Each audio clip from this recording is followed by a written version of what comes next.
Hey guys, today I'll show you how to quick transfer items between your inventory and containers in Project Zomboid.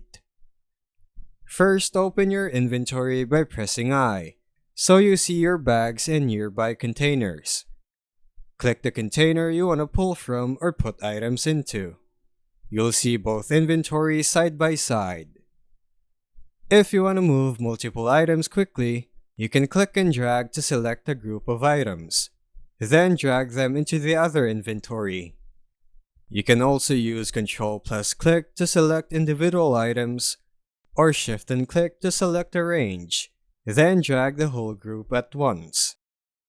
To move everything from the container to you, use the Loot All button at the top of the container window. This instantly moves all accessible items into your inventory. Great when you're looting quickly.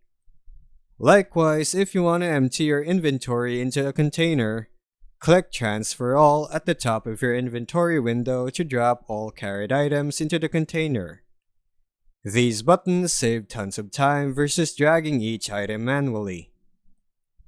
Note that there's no default single key shortcut for this in vanilla. You need to click the UI buttons. And that's how you quick transfer items in Project Zomboid.